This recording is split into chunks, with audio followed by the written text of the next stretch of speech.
Welcome to Through a Glass Darkly Radio. You're listening to us on United Public Radio. The intro song was, now I'm like freezing up on this one. I don't know why. It was Mark of the Doomslayer by Karl Casey at White Bat Audio. And today I have a very special guest. His name is Jeff Nuccetelli. He has over 20 years experience in federal law enforcement, anti-terrorism, and government administration. He served 16 years on active duty in the U.S. Air Force as a military police officer and later joined the United States Marshal Service, where he served as the administrative officer for the Eastern District of New York. With that, I want to welcome on Jeff. Jeff, it's good to see you, my friend. Good to see you, Sean. How you doing, man? I'm doing well.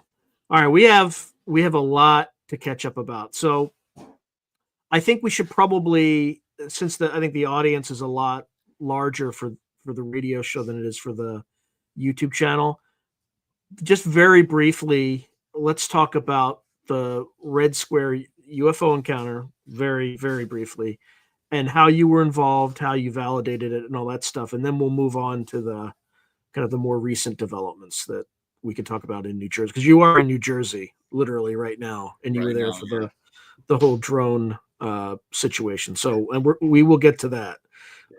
And then after that, we're going to get to some of the recent folks, quote unquote, whistleblowers who have come out and other claims, because I think you have a very unique take on that. And I haven't kind of potentially taken the bait.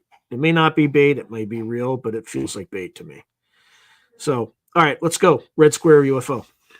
Yes. So for people that aren't aware of the event, it was first brought up in the UAP hearing that happened in July 2023. And Representative Luna was aware of the situation, and she brought it up, and Ryan Graves gave my testimony to Congress. So that's how it became public. So what happened was in 2003, in October, I was stationed at Vandenberg Air Force Base, working as a military policeman. I was assigned a Bravo flight.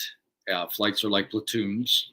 And we were working the evening shift. We worked 12-hour shifts, and Delta Flight had been working the day shift. So I came in about an hour early to do changeover with the off-going leadership. And when I showed up, everybody was talking about this real-world UFO incursion that had happened that morning. So I went to the command center. I met with the leadership. They briefed me on the event. And basically what had happened was we had 3 Boeing contractors working on a national missile defense project site, a launch site. And one of the contractors came out of the hangar of the building, and he looked up, and there was this gigantic floating red square hovering at low altitude over the launch pad, just sitting there, making no noise, had no control surfaces, anything like that. And it wasn't a cube; it was literally like a square. As far as I can remember, some of his witness statement has been lost in the intervening 20 years. But from my recollection, it was more like a pizza box type object, larger than a football field. So this thing was massive. And he got two of the other contractors. He called them out, and they all stood there observing it for some period of time. And then they picked up the phone and they reported it to their command center. It's called Range Control. So Range Control took the information down, and then they called around to the various other command and control centers on the base. Like they called the weather station, they called the radar tower, and various other organizations on base trying to figure out what it was. No one knew. There were no weather balloons or any kind of equipment airborne. Nothing on radar, no aircraft, helicopters, or anything in the air. I think they even contacted the Coast Guard, so nothing. And then by the time the Range Control had called back to the contractors, the object had floated on further onto the installation. So it floated over some hills, and they lost visual of it, and that's the last anyone saw it. And then range control called the police, and that's how we got involved. And these two individuals that I was getting briefed by had actually responded out there. They didn't see any objects on their way out or while they were there or on their way back. They met with the contractors, got the story, and had them write sworn written statements about what they saw and all the details. And they generated a report. They up-channeled it to the command post and higher headquarters and notified everyone that needed to be notified, including OSI and my commander, the chief of police and the wing commander, and on and on. So, yeah, the incident was taken very seriously. No one thought it was a joke. No one thought it was a hoax. And then I came on duty, and then over the intervening month of October, there were several other incidents that occurred at Vandenberg. Like we were talking earlier, some of those witnesses some of them have already come out, and more are getting ready to come out. So, yeah, this was a major event. Everybody I worked with knew about it. And then later, about 2 years later, me and some of my other friends who were police officers had another spectacular UAP event that we witnessed at Vandenberg in 2005. So that's basically what was briefed to Congress initially. And the important thing was I happened to keep some of the critical documents chronicled that event. So I had the police blotter, which is a chronological log of everything that happens during a shift. It runs 24 hours. So I had that data, and it has really critical information. It has, who the contractors are, who was notified, a basic description of what they did witness, and all that. And I also had one secondary witness statement. I have the witness statement from the officer or the enlisted person that took the complaint at range control and made all those calls to find out if it was a balloon or whatever. And these were 3 Boeing engineers who witnessed it, right? Correct. Yeah. Yep. So that was the major event that happened. It kicked off this whole journey that I'm on now. And it was the launch pad. It was, I think they were called slicks, like SLIC. Yeah. Which slick was it? Well, this, I don't think this one was designated as a slick. It was more of it was a launch facility for intercept missiles, smaller ones that would try to shoot down an incoming.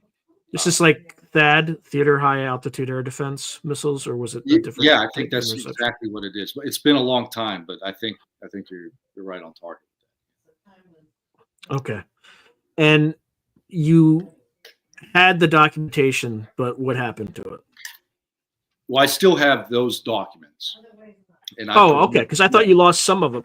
I did. I lost what happened. Primary. We had a flood, and I lost a primary witness statements and a bunch of other files that I had from all kind of different types of events like this. But luckily, I still had the blotter and one witness statement, and I was able to provide that to Congress and Aero and other members of the government so they could start investigating it. And as far as I know, I haven't checked with Aero in the last couple months, but the case is still open and actively being investigated. And Aero did let me know that they checked into it, and it's not related to U.S. technology. It wasn't an SAP program, a SAP, a special access program.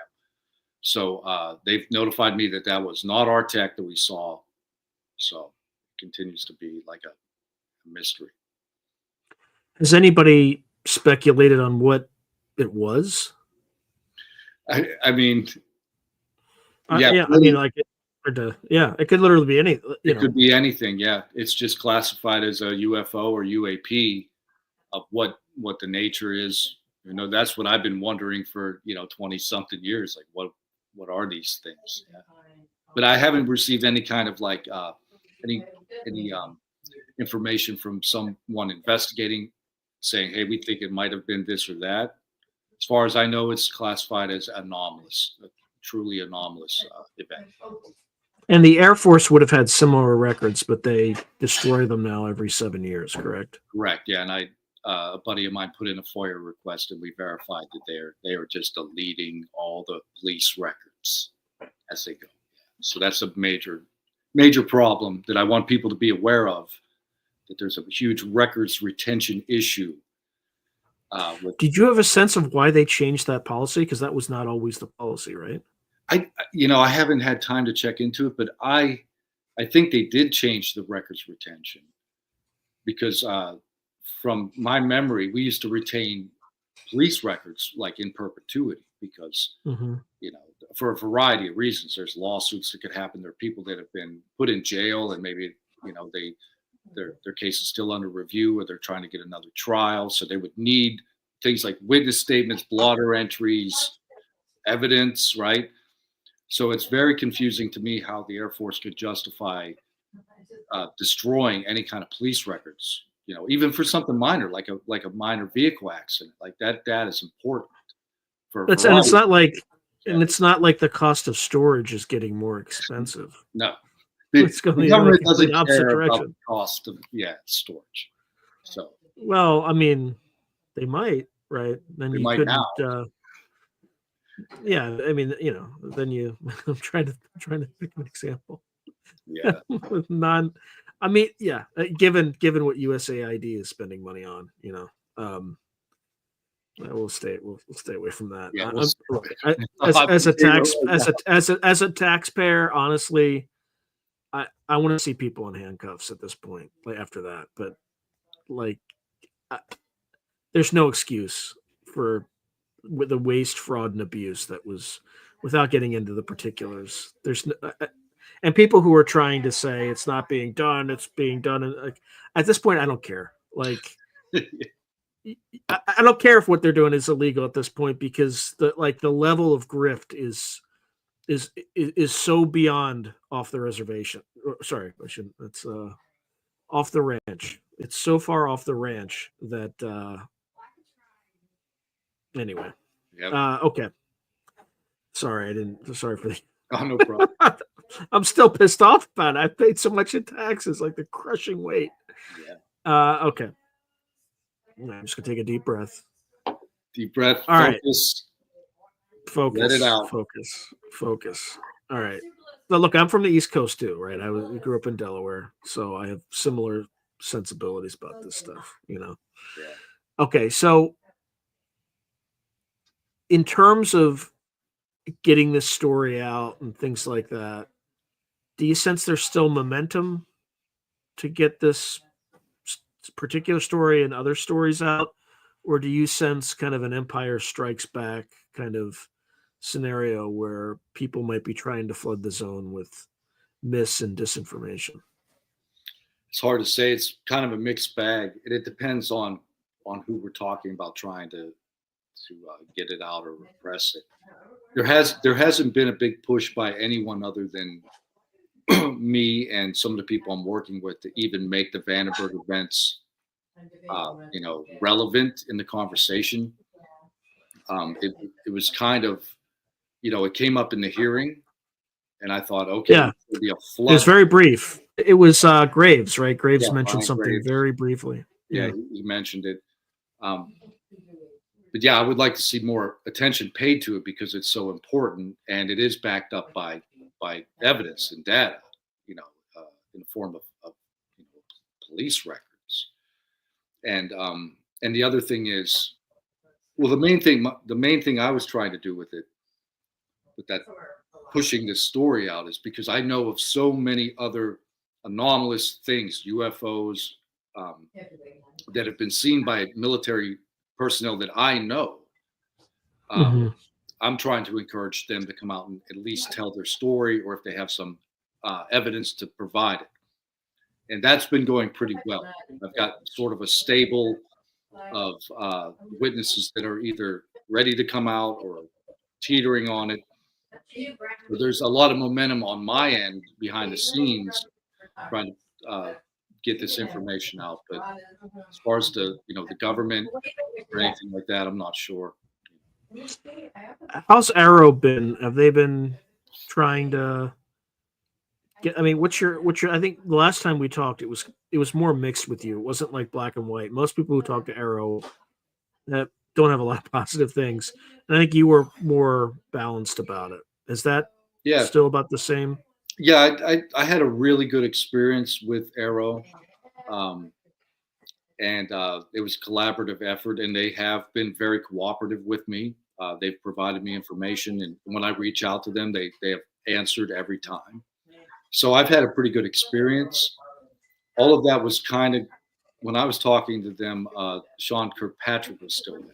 I didn't meet him. I dealt Mhm. directly with the investigators, so that might be why I had a better experience. Some of the people that I've met that talked directly to Dr. Kirkpatrick had a very um, adversarial type of conversation where he was trying to debunk them in real time, and they really got angry. So I didn't have anything like that. They were very attentive and interested, and they provided all kind of updates and feedback. So it was good.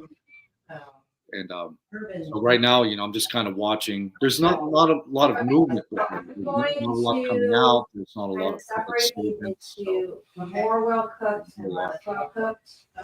All right, let's pivot to the. By the way, for people who are here and not watching the Super Bowl, God bless you. But if you're confused or torn, right now the Eagles are winning 34-0. Yeah, So they're smoking them. according to Woo Riders DG, he could have just made that up, but I don't think there's any reason. Yeah. People are talking about magnetic gloves, and I don't know what's going on with that. But anyway, all right, the drone incident. So I think it began kind of in Langley, Virginia, Langley Air Force Base, long before all that stuff. But in terms of like the New Jersey drones, my understanding is it started on roughly November 13th. It coincided roughly in the same timeline as the Lakenheath, Feltwell, Mildenhall, and there's a third, or sorry, fourth RAF base where they also started showing up. In New Jersey, my understanding is they showed up over Picatinny Arsenal. Other places, they shut down the airspace at Wright Patterson Airfield or Air Base for a little bit. I think they shut it down for like an afternoon. They also appeared over Barksdale Air Force Base, which is important because I think Picatinny Arsenal is where they work on weapon systems, likely nuclear trigger designs, things like that. Lakenheath is where allegedly they moved recently, I think, B-61-12 nuclear gravity bombs, right? So they're 50 kiloton nuclear weapons, which is three plus times the size of the Hiroshima and Nagasaki kind of kiloton yield. Yeah. Barksdale Air Force Base is the home of, I think, B-52Hs. Yeah, that's They an have important base. Yeah. and they I think have like an 8,800-mile range unless they're refueled in the air, in which case it's unlimited. Those, I'm just assuming, but you can correct me, would probably be the Strategic Air Command's assets that would drop those nuclear gravity bombs over targets around the world, right? Yeah.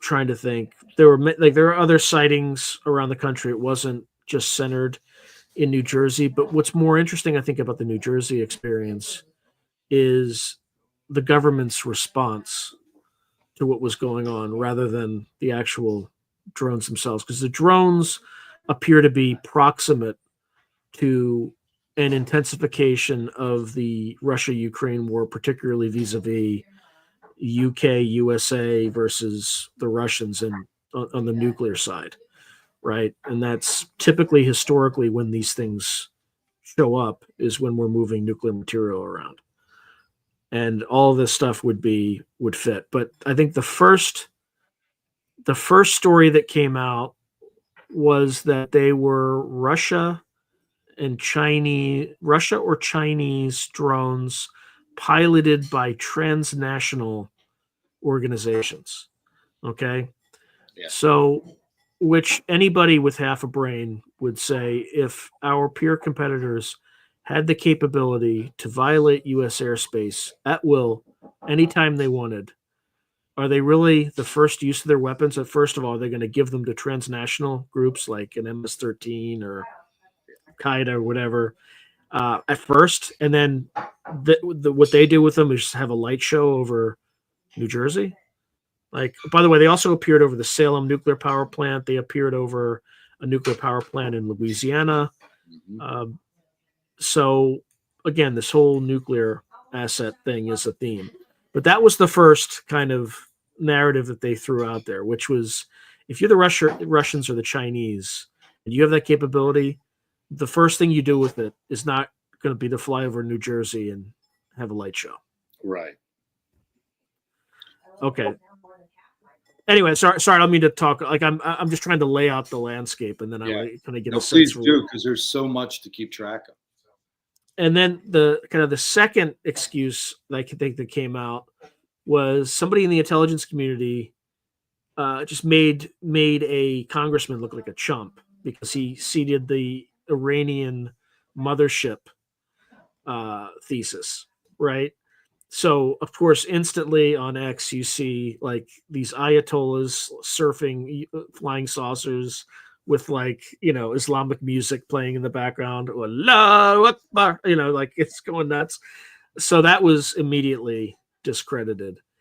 And then I'm trying to think what the next. Do you recall what the next? It went from Iranian mothership, I think, to I think the next one I remember was they came out and said they have no idea. It was something to the effect of, we know that they're not peer competitors, we know that they're not ours, and we know that they're not Iranian, and we know that they're not conventional drones, and they're not a threat. They're totally not a threat. Don't worry. Totally not a threat. Nothing to worry about. Nothing to see. And that kind of went for like a day, and then it was like, oh, misidentification. People are just looking up at the sky and they're reporting Venus and planes and Starlink, and which may have been a subset. Let's be honest. When you have all these people look up at the sky and they're not trained, next door, like last week, I had somebody like show a picture of Starlink, and they're like, "Does anybody know what this is?" Yeah, and they're like 100 people are like, "It's Starlink, it's Starlink, it's Starlink, it's Starlink." So that was kind of the next thing, and that just pissed people off. Like that just enraged people. And then I think, I can't remember if there was another iteration of the there was then there was the nuclear leak, right? There was like, oh, these things are flying around, there might be a leak of something. It's just like, are you trying to panic the population? Because that's basically what you're doing. And it turns out people easily debunked it, because in order to track gamma radiation, you're not going to be able to do it from that height. You'd actually have to have somebody on the ground actively. And we have specialized teams to do just that. And none of those teams, to my knowledge, were activated. Were deployed, right? At all. Right. So it makes no sense. And then there was I don't know how much traction this one got, but there was Iranian missiles in the country that had been smuggled in, and they were and Ukrainian. That was the other one, a Ukrainian nuke, right? But the Iranian missile smuggling, actually, from what I understand, did occur. That they were able to bring in Iranian missiles through the southern border, and they recovered the missiles, but not the people that brought them in, which is, I'm still quite worried about. So yeah, that played out for a couple of days. They're looking for those missiles. I'm like, well, I don't know them, because the government says we already recovered them, and those were missiles that could shoot down like commercial aircraft, military aircraft. And that was leading up to the election that happened. So. Then the other thing that happened was, it was the test. It was a test. We were just testing research. It's secret. Well, that came later. That came later. But this one was a test of top secret drone technology. It's like, okay, we have millions of miles out in the desert in Nevada, but we're going to test. But never mind that. We're going to test SUV-sized drones. We're going to hover them over nuclear power plants on the over the most densely populated state in the United States. Yeah, that's credible. That's totally legit. That's a legit explanation. And then the last one was the one you referred to. President Trump was going to get, meet the new boss, same as the old boss, right? Right. He goes in, and the tell there was he didn't tell the American people himself. He delegated it to somebody else, right? And it was basically, FAA, everything in the sky was approved. Totally fine. It was for commercial and research purposes. Research? Yeah. What are you researching? Exactly. Why are you doing it 200 feet over my house and my neighbors and the school and the church? Yeah. Who gave consent? So that's my question. If that's true, who gave consent for them to do this research, and what is the nature of it, and why are you doing it in my neighborhood? Yeah. So there's many, if you read this, there's many different varieties of this. Yeah. That's not how they would do that, though. They would not fly over nuclear power plants because it's too dangerous. There's too much liability. And if one of those things crashed into a nuclear power plant, right? Like, would you risk a nuclear meltdown to gauge people's reactions? Yeah. No, you just give them a survey, right? Yeah. And I mean, there were so many flying around New Jersey. It was an aviation safety hazard. I mean, they were everywhere. Dozens at one time. And they're in the flight path of all the regular commercial flights. I mean, so who authorized that at the FAA? I would like to talk to them.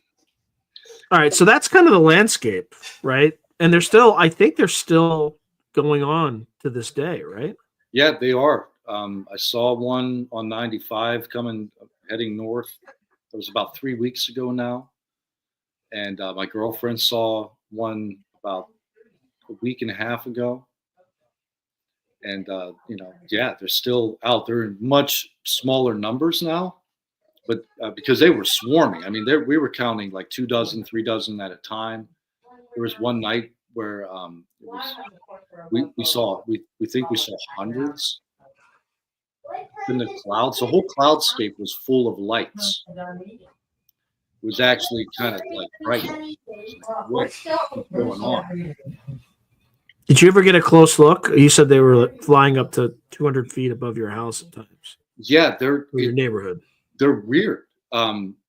We could stand. I live like where I live. I could look out my bedroom window and I could see Manhattan. I could see the skyline, and we would watch them flying. They looked like they were doing patterns. Like they would head out over Manhattan. They'd circle back around. They were flying 200 feet over the house.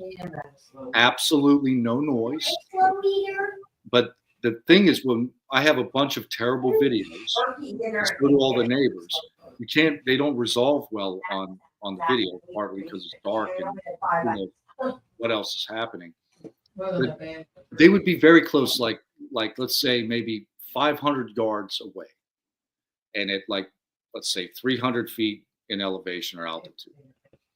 And you couldn't quite, with your eyeballs, resolve them. You couldn't quite see what it was. And that in itself was anomalous because there were aircraft in the air at the same time.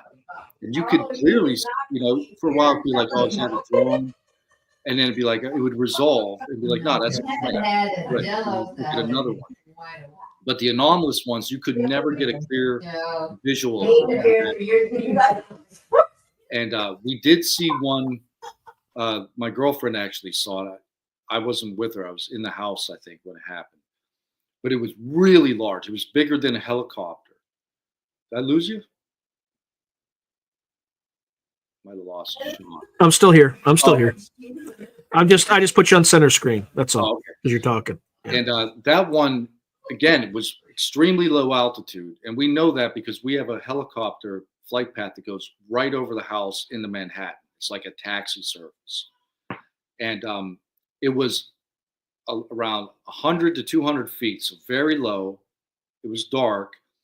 And then she could see kind of a shadow of a triangle, but she couldn't resolve it. She could just see this like shadowy sort of triangle shape, but the lights were clearly visible. And then the lights on them were weird. Sometimes it would be solid green, it would change to solid white. Sometimes it would flash. So the colors were changing from red, green, blue, white. The patterns didn't look like aircraft. Sometimes they looked like an aircraft pattern, but then all the lights would go solid. And so they're definitely anomalous. Whatever is flying over our houses is making no noise. And we would watch them from like 6 p.m. to midnight, you know.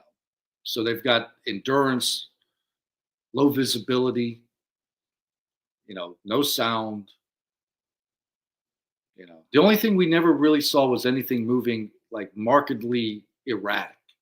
Like we didn't see anything. It's kind of like glided, basically. Yeah, they were just kind of like just slowly, lazily, like moving in these circular patterns all around the area. And it was really, really bizarre.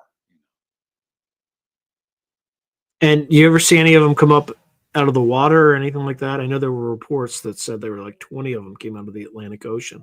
No, we can't really see the water line from here. Yeah, the ones we saw were all airborne. But they would, like the ones in the distance, there was this weird pattern where they would circle around and then they would drop in elevation in the same exact point in the sky. Because I could tell like, okay, there's a building, and they would angle down and then they would go below the buildings. And that was probably like maybe 4 or 5 miles distant. And then we would lose track of them because they'd be so low that there were buildings obscuring the line of sight. And it's like, what are they doing? And all night they would track in that same exact pattern, and then they would drop in elevation in the same point, which was weird. So the whole thing was wild, and it went on day after day after day after day. Do you have any theories? I mean, you would just be speculating, so I'm not going to hold you to it. What the hell these things are? I have a kind of crazy working theory right now. So what we know, these drone incursions or whatever they are, they're calling them drones, are not new. So we know now that this was happening out in the Midwest a few years ago, I think 2019. Same situation, but in a less populated area. So you're having farmers. They were over the farms, over the animals, over towns. And a lot of police officers dealt with that a few years ago. And I think it was the same time frame. Like it happens in November and it peters out like around Christmas. So I thought that was an interesting data point, right? Like we've got it happening in multiple years. I think 5 years back, we have cases that are very similar, same time frame in general, right? And some of the images I've been seeing that have been analyzed by people I know, these are images of UAP at high altitude. When they're enhanced and they're really looked at, they look organic. They look biological. They don't look like a flying saucer or a tic tac. They look like something that should be in the ocean, or they look biological, and they're doing weird things on these enhanced videos. You can see like there's things coming out of them. There's things going into them. They're morphing and changing shape. So I've seen enough video like that where it actually like disturbed me. I'm like, what, are there these things alive? Are some of them alive, or some just craft? What are we dealing with? So I kind of worked up this theory that maybe pure speculation, right? I don't have any information at all confirming any. This is my wild imagining, that some of these things might be life forms, right? They might be biological in some manner, and they're So there could be like plasmoids, right? right, and they're behaving like in migratory patterns. So they pop up around the same time of year. All kind of insects and birds. They migrate on seasonal patterns to geographic locations. They mate, and then they disperse. And I start thinking, well, maybe that's what's happening. Maybe some years, whatever they are, they're doing it out in Nebraska. 5 years later, they're in Jersey. So that's kind of my working theory right now. Because I can't understand any kind of intelligent intent behind just floating around New Jersey for like weeks. Like, unless it's just to say, hey, humans, what are you gonna do? Like, here we are. I don't know. Right. It could be they're attracted to radiation, and we're moving all these weapons around and things like that. It's also in 2019. Those places are where precisely where they were in Colorado and where else? Yeah, I can't remember off the top of my head, but there were multiple places and multiple police departments. And some of those guys have come out on podcasts, I think, and talked about the incursions they had. They're similar to what happened here. Because F.E. Warren Air Force Base, right? They have missile silos. Yeah, I think that's those missiles. Yeah, they're in like 4 different states, right? The missile fields. Yeah, the northern tier, they're in like, yeah. At least that particular base, I think. Like there's some in Colorado, some in Wyoming, some in kind of right where the borders kind of meet. Yeah, North Dakota's got them, South Dakota's got them. They're all over the Midwest. Yeah, like Malmstrom. I don't know if they're still at Malmstrom, but maybe. But it could also be that they're attracted to. It could be both, right? Exactly what you're describing, but what triggers where they decide to show up might be movement of nuclear materials in some sense. Could be. Although I don't know what was going on with Langley, because Langley was happening for like 2 years. Like they had big problems there, and I don't know what really triggered that. Langley is an incredibly important base for a variety of reasons. What do they do at Langley? I mean, other than I know the CIA is also in Langley, so I imagine the CIA's aerial reconnaissance assets would probably be based there. But what other reason would the Air Force would that be like of interest to somebody? Langley is I don't know how much I want to say. It's a crucial base for intelligence gathering. We'll just put it that way. It's like a hub. It's very important. Okay, I mean, it makes sense. CIA is right there. Yeah, if you were an adversary, you would want to take Langley out. For sure. Okay. All right. Anything else about this whole drone thing that might be interesting? Recently, it's been made public that Jake Barber and his Skywatcher team was hired by the DoD to go to Picatinny Arsenal and try to mitigate or identify the drones. So they set up a team out there. The drones did show up, and they were not able to identify them. But from what Jake said in his, I forget which podcast it was I saw, I'm kind of overwhelmed, like with everything that's been unfolding. But he said, yes, some of them were truly anomalous. And that's the same conclusion I came to right here in Jersey. There might have been drones out there, but we never saw a drone or heard a drone. Well, it's just neuro-linguistic programming, right? If you call something, everything that somebody sees is going to go through that filter. Yeah. And that's I think that's the point. Drone is the new objects. Yeah. Drone is the new SWAT gas. They're trying it's the new weather balloon, right? Yeah. They're trying to confuse, which is why when you had those Chinese balloons, they immediately called them UAP, right? Yeah, they're playing it backwards. Yeah. All right. So there was something I think that came out today.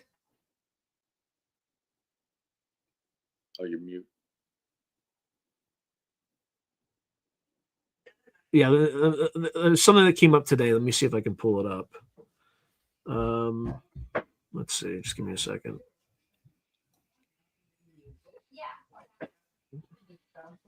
Okay. I think this is it. Yep, this is it. No, I gotta use. Okay, let me use a tab instead because. Okay, can you see that? Yeah. All right, I'm gonna play this. This is U.S. airspace. It's not just over the installations. Yeah. And that was the disappointment, with all due respect to the previous administration, because the guidance to them was, if it's over your perimeter, you can do something. Then we had it over their perimeter. At Earl, we had two. Yeah. Right over the perimeter. One landed, they rushed over, and they had already taken off again. It's like, are you kidding me? It's a munitions depot. And the Senate, besides Langley, were painted. And Langley was huge. But then there's Luke Air Force Base. That's right. Shut down. Mark Kelly's been pretty mad. This is U.S. airspace. It's not just over the installation. Okay, so this is related to Naval Air Station Earl, or sorry, Naval Weapons Station Earl in New Jersey, and this congressman is claiming that one landed there. That's a big problem. Right? Yeah. So I'm just going to make a statement. I know you can't talk about it anymore, but if you look at our interview, there was an incident at Brandenburg where something landed and then left, right? Yeah. So I don't know if this is similar or not, but something landed at Naval Weapons Station Earl, and then when they went to investigate, it took off before they could get to it. Now, I know at Vandenberg there was an event that happened kind of in like 2023 maybe, where there was a Chinese drone operator that tried to penetrate Vandenberg Air Force Base airspace. Right. And the Air Force Base had a technology that was able to track the drone back to its point of origin, and they arrested the guy. So my guess, I would imagine places like Vandenberg would have that technology rolled out first. But I would imagine many of these other places have that similar technology deployed now. And my understanding is that they attempted to use it in New Jersey. They also attempted to use it in Lakenheath, and it failed in both instances. Is that accurate? That's accurate. And also the drones are, I'm just going to start calling them UAP. They're not giving off any kind of signatures. Nothing is coming off them. No heat, nothing they could track. You can't track them with the FLIR. You can't track them with night vision. You can't pick them up on different sensor systems because they're not radiating any kind of energy or any kind of signals. And that in itself is anomalous, right? That would be beyond next generation tech. And we should be worried about that. So, and I don't have a lot of information about this supposed landing in New Jersey, but it does sound similar because the one that landed at Vandenberg landed for a moment and then it just was gone. So by the time the police arrived on scene, it was gone. It just landed and took off. And that sounds similar to what they're describing. And then you have to think about intent. Like, why would it land and then flee when, people arrive? Like, what is that? That's weird. Right? Weird, yeah, right? Weird. Are they just playing a game? Are they testing out the response time? This is all very, very serious. You cannot have unknowns landing on our most critical military installations or our nuclear facilities or on and on, right? We can't have this. So. Now, how is the news kind of in New Jersey right now? Is this still newsworthy, or has it already been forgotten? It is locally because the mayors in this area, they want answers because there's the mayor from was it Belleville, which is not far from here. He was just on a couple of podcasts and I think on the news saying he saw one over his house like last week. And same thing, like no noise. It's weird. It's not a drone. And the public out here wants to know, like, we had a birthday party in December, and every neighbor that came over some of them were like frightened, some were concerned, some were just curious, but everybody had seen them and everybody wanted an answer. Because they're flying over to school, they're flying over to church, they're flying over our homes. And the local government officials here are not taking no for an answer. They're going to continue to push. And that's a good thing, because nothing that has come out of the Fed it's all been like just complete nonsense. Do you see the FBI had a UFO working group? Did you see that? Yeah, I was aware of that, actually. I didn't know that. It only seemed to come out after Trump started taking down a bunch of the overspending agencies and stuff like that. Yeah, it was very strange how that came out, because, like I said, I have actually talked to them, those people. I talked to the FBI, and I provided them information. So I was working with that working group. When did you talk to them? Was it about the It was a Red long Square time. UFO? Yeah. It started with that, and I talked to them a long time ago. So they've been Or around. like in like 2005, 2006? No, not that long. In the last, let's say, 2 years. Okay. And I actually didn't know it was super secret when I did talk to them. Of course, I knew it was, I wasn't going to go out and blab about it, but but yeah, I was shocked when that came out the other day. And how did they even approach it? Did they just say FBI, or did they say they were with the UFO task force? No, they were completely, as far as I know, separate from Aero or the UAP task force. And they reached out to me because they became aware of the case. And then same thing with Aero. I met the investigators. I provided them testimony, evidence, and all that. Yeah. Which go ahead. When they reached out to you, though, what did they say? Did they just say that we're with the FBI, or did they say we're with the FBI something? No, they were very clear that they were working on UAP. That they were a special unit assigned looking into UAP for national security reasons. Yeah, they're concerned. I mean, and that's why this whole narrative about, nothing to see here. Oh, it might be the Iranians trying to kill us. Oh, nothing to see here now. And now the last thing that came out. I think that's even scarier, actually. Yeah. If Russia or China had this technology, I think that's even scarier. That would be scarier for me. I'd rather deal with an unknown non-human intelligence than the Russians or the Chinese flying over my house, because I know what their intent is, right? But yeah, so they reached out, and they were very clear, like, what they were looking at, and they're concerned, and they should be, because what the hell is flying around and landing on our bases, and like, what's going on?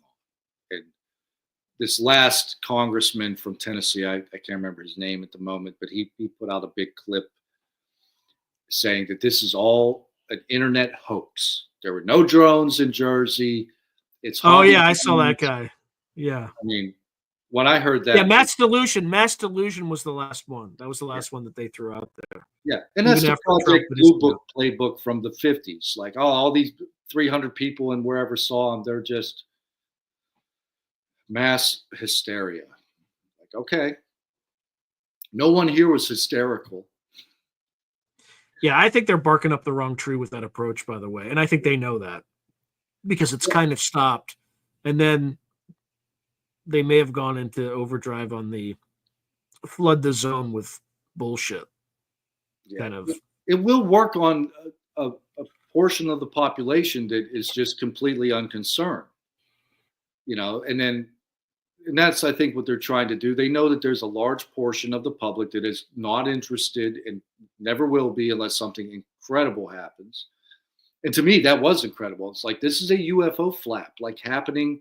It's not Washington, D.C. in 1950, whatever. It's happening right now, and we're watching it. And I think it was they're continually trying to just tamp it down, make it less interesting. And a lot of people will just hear that authority figure saying, nothing to see here, gentlemen. And they're like, okay, and they allow themselves to believe that there's nothing to worry. Yeah, I don't think they're gonna be able to put the genie back in the bottle now, because there's too much other stuff going on where, uh, again, all the waste, fraud, and abuse that you're seeing that's coming out in recent days, people aren't going to put up with this anymore, especially when they're struggling to put food on their tables. There's inflation and all this stuff, and we're spending literally billions of dollars overseas, funding all sorts. I'm trying not to be specific. Like, here's an example that's pretty nonpartisan, right? Like, does it really make sense to spend $20 million on a Sesame Street play in Iraq? Right? Like, that was a real expenditure. That's something they actually spent money on. Yeah. Right. They were also funding programs that had been canceled as long as 40 years ago. Yeah. You know that? Did you see that? Yeah. I think it was like $561 billion. I don't know over what time period. I doubt it was in a year, but it was probably over some time period. But it's just so people aren't going to put up with this sort of nonsense. And the more of this stuff that's uncovered, I mean, the waste, fraud, and abuse bone is connected to the UFO bone. Okay. Probably, yeah. That's how they're funding hidden black projects. Well, yeah, I don't think we quite got to that part yet. No, not yet. It's going to get really uncomfortable for Elon and his boys once they start doing that, because they'll kill you. Like, they'll kill you to hide this stuff. And in some cases it might be justified. But I think the level of trust continues to plummet in the government. So even if what's being done, I think the Democratic Party's screaming it's illegal and stuff like that, it might very well be some of the things that they're doing might be touching on illegalities. But I think people are so pissed off about it, they're like, we don't really care. Yeah. Keep doing it. Keep going. Yeah. So this cover-up activity is part and parcel of all this. It just it falls into people just not trusting government anymore, et cetera, et cetera. So the next phase is there's a whole new slew of whistleblowers that have come out. Yeah. What do you make of these guys? Well, I mean, it's fascinating. Where to begin? I guess it's a little different for me because I've been involved in this so long. It's easier to swallow on the surface, right? I think that's the problem. Yeah, and that can be a problem, right? Because like I've got files of historical UFOs going back to the 30s, or maybe not that far back, but I've got all these old reports and newspaper clippings from decades ago, and the egg shape is a common shape, right? That Ronnie Zamora and on. I posted on Twitter another military encounter from I think the 1948 where they were chasing an egg-shaped object, over DC. So that's been in the lore of the UFO realm for decades. So when Barber and his team came out and they said they recovered an egg, I'm like, okay, that's nothing new to me. The recovery part, yeah, but the fact that there's egg-shaped objects that have been seen and some landed, I'm like, okay. And they, they seem like sincere, intelligent, professional people. I've watched all the interviews with the different people that have come out publicly. And the other kind of hard pill to swallow is, the psychic abilities and the remote viewing. And I was always hyper skeptical of that, but at the same time, very open to it because I've seen what could be called telepathy. Everybody's had that thing where, oh yeah, I was just thinking about. Oh, look, I've interviewed many of the original members of, Project Stargate. Like, that stuff's real. Like, yeah, I'm convinced about that. I'm convinced too. Yeah. The thing that, effective disinformation takes as many elements that are true and then packages them up into some kind of a false story. So you also have the CE5 movement. So let's take Jake Barber, for instance, and I'm going to be pretty upfront. I'm on the fence because there's some very suspicious things, mainly related to timing, right? It's like the Jersey drone stuff happened. The counterintelligence response to it, or the counter narrative response to it, was utterly incompetent. Like it was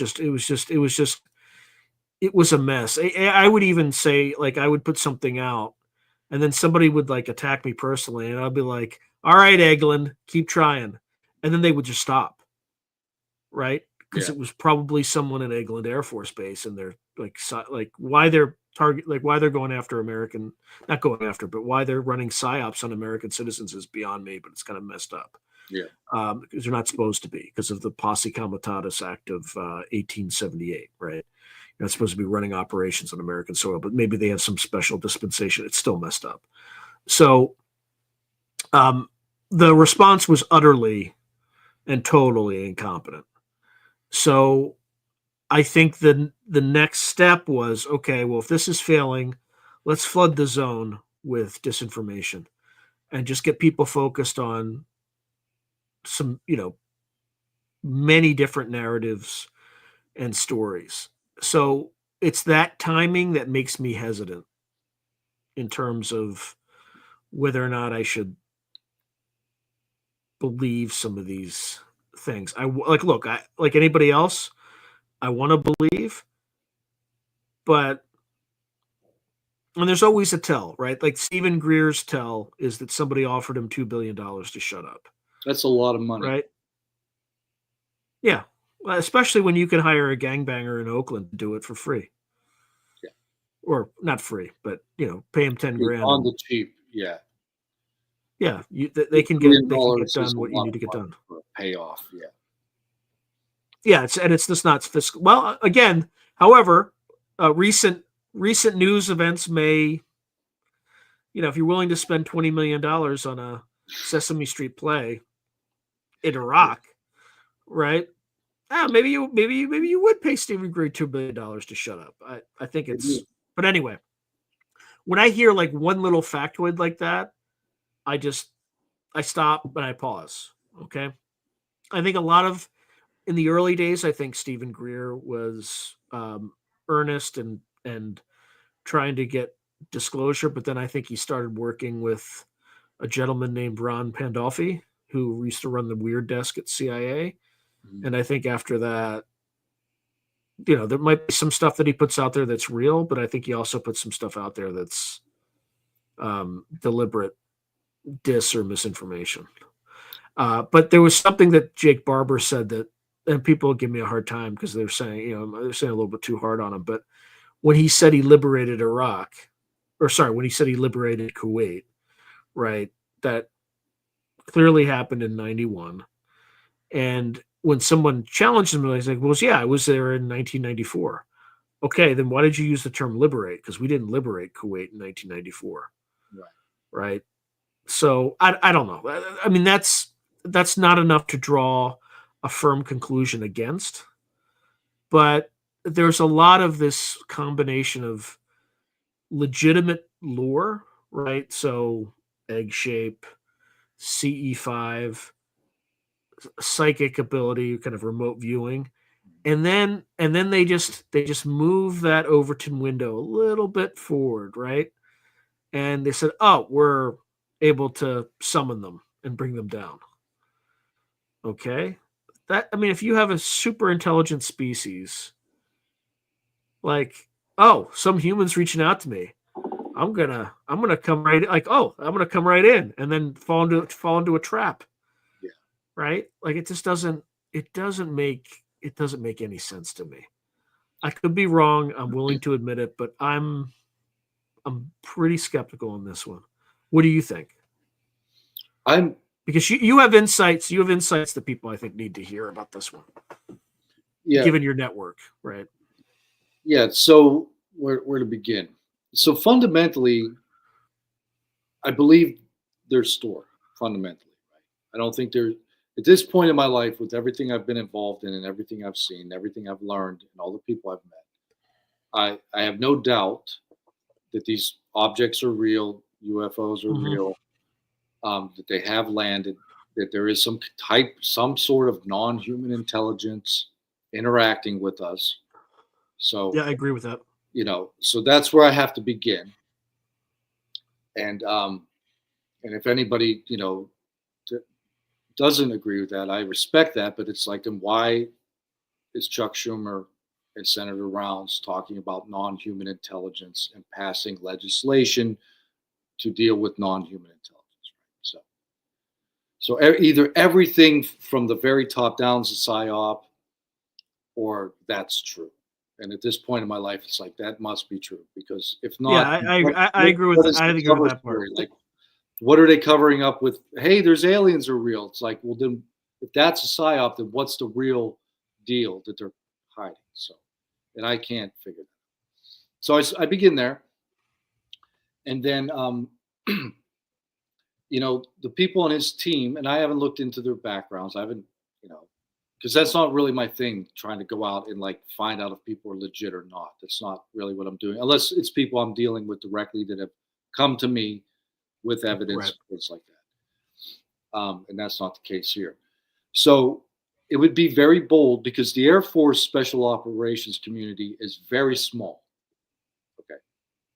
And his other, what's his name? Fred, I can't remember his name right now, but he was attached, or he was part of the 24th Special Training Squadron, which is an elite, like top tier elite fighting force, right? And that's a very small community. So for somebody to come out and bullshit about that, they're going to get called out immediately by the real operators. So I start there. I'm like, okay, no, the Air Force Special Op community is not coming out. They're not demonizing this guy publicly. They're not on CNN saying nobody knows these people. That's not happening. So that's a data point for me. I'm like, okay. So I'm assuming that those gentlemen are who they said they are. And so that's an important data point. But the major red flags are Jake Barber's claims of his early service career. It doesn't add up. The training requirements to go through these schools, and I know people that ran those schools. They are friends of mine that have the exact same concerns. We had a long conversation, when this all broke out. We called, and I'm like, are these guys legit? And he's like, I don't know. There's red flags with his training. And did he say specifically what the red flags are? Yeah, he went through, like, my buddy ran the scuba school in Key West, and he was this guy, and he'll be out public now, but I don't want to put his name out now, because I don't want to make it sound like this person is criticizing Jake and his team. He's not. He fundamentally is in the same realm as me. We both agree that what they're discussing is entirely plausible. We're not discounting like this bullshit. They're not recovering crap. We think that is fundamentally true. The only red flags are this guy's claims about his early service record. And at that age, it's just the timelines don't match up. Like these schools, there's a training pipeline, and it's going to take about 2 years to get spun up and on a team to actually be deploying with the Navy SEALs, right? And my buddy did that. He was on the first helicopter into Iraq. He was in Bosnia. He was in the liberation of Kuwait. He was on the ground with the top tier operators. And he doesn't know this guy. Now, that doesn't mean he knows everybody, but the timeline doesn't. Like, I went into the Air Force in '93. So, some of my friends were deployed in support of these operations. And my base in Japan, we used to deploy to the Middle East in support of these operations. But we were all like 18, 20 years old. And not we're not going to, even if we had gone through the special forces, the chances of us getting popped onto a Navy SEAL team to jump into, a war is unlikely, right? To get like combat time. Mm-hmm. And that's the flag. The other thing is, I don't know anything about that black world that Jake is talking about, where he joined the Air Force, did 4 years, and then they had it set up like you're going to separate and become a covert operator. You're going to build a whole new life and empire outside of the DoD, but be secretly working in this like James Bond capacity. So I have some insight on this, but I only have some insight on this because I've interviewed Dr. David Morehouse, who worked briefly on Royal Cape. Trying to think of the intelligence support activity. Are you familiar with them, the ISA? Yeah. And I think when he worked with them, they had some program called Great Skills or something like that. Again, this is Army specific, so I'm not sure how the Air Force would do it. Yeah. But they would remove your records from the Department of the Army and put them somewhere else. You had to tell all your family members that you separated from the Army, that you left the Army, this and that. And, one of the things that you would have is you would have to, one of your extra duties, you would manage a call center where they had like these big binders and you have all these like television screens, and then somebody would call and they would ask for, Mr. Green, and you'd have to page through this thing rapidly. Yeah. Find the page where this cover front company was, and just said, "Oh, well, Mr. Green is currently blah blah blah blah blah." Right. Yeah. So, well, that part is absolutely real. Like if you're attached to Delta Force, like that's the world you live. You're on active duty, but you do not exist. Like you're not in the database. You're not in the personnel records. So, yeah, that part's true, and that's the thing that can account for what Jake is talking about in those early years. He might have been. There's a lot in the Air Force I don't know anything about. Does he claim to have been in Delta though, or was it No. I was just making the leap to where, yes, elite combat special forces people do operate under a completely different like paradigm than we do, different rubric. It's just like they're not in. They do have a secret life, and that could account for what Jake is talking about. Yeah, agreed. So it could be entirely plausible. So we're not discounting or trying to, say that he's not legit or anything like that at all. We fundamentally believe the claim. There are some just, questions about his record. If you're claiming to be in combat, that's generally pretty easy to verify within that special operations community. Right. So we'll see how it plays out.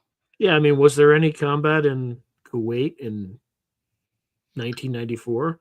I mean, there was just like air no-fly zones, like maybe Operation Desert Fox or so. I can't remember what it was called. Yeah, and that's what I would have been doing during that time. I would have been deployed in support of operations like that. But the short answer is yes. There's always things going on that are not generally in the public. Even a lot of times they're in. Like I'll give you an example. In 94, 95, I was spending a lot of time in Korea.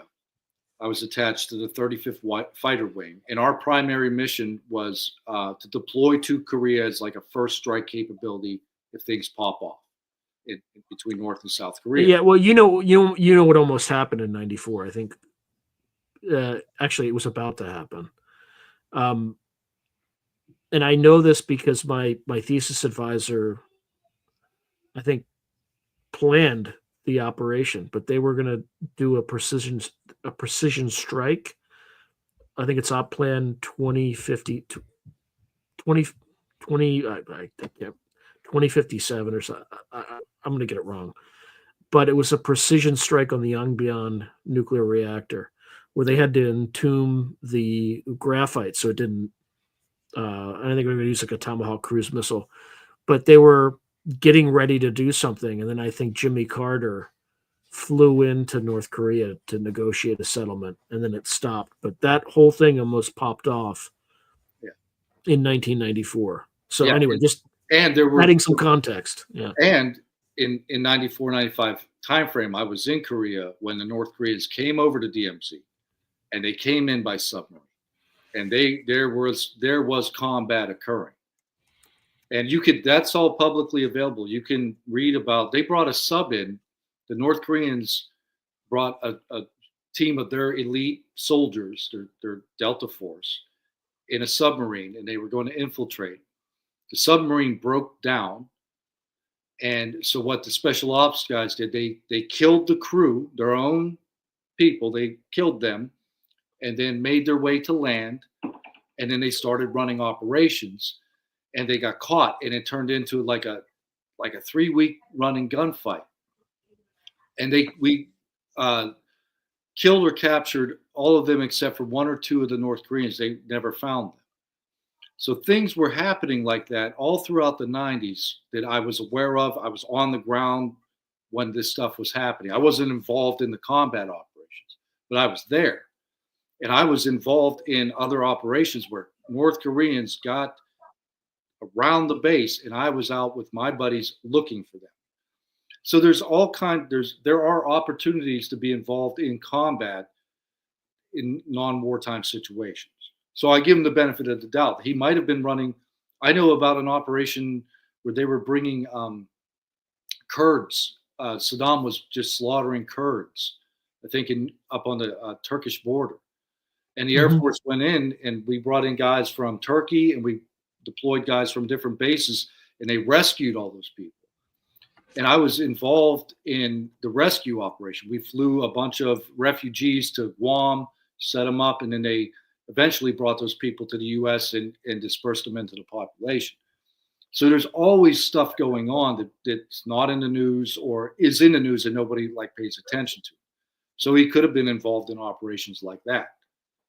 So. Yeah, by the way, the name of the operation that I couldn't quite remember, it was Op Plan 5027. And I think it almost happened, almost popped off in 1994. Yeah. That would have been pretty ugly. Yeah, and I was actually on the security team when Madeleine Albright, Secretary of State Madeleine Albright, and Secretary of Defense William Cohen came. And I actually traveled around with them. Madeleine Albright was a lovely and just wonderful person. Was it William Cohen or William Perry?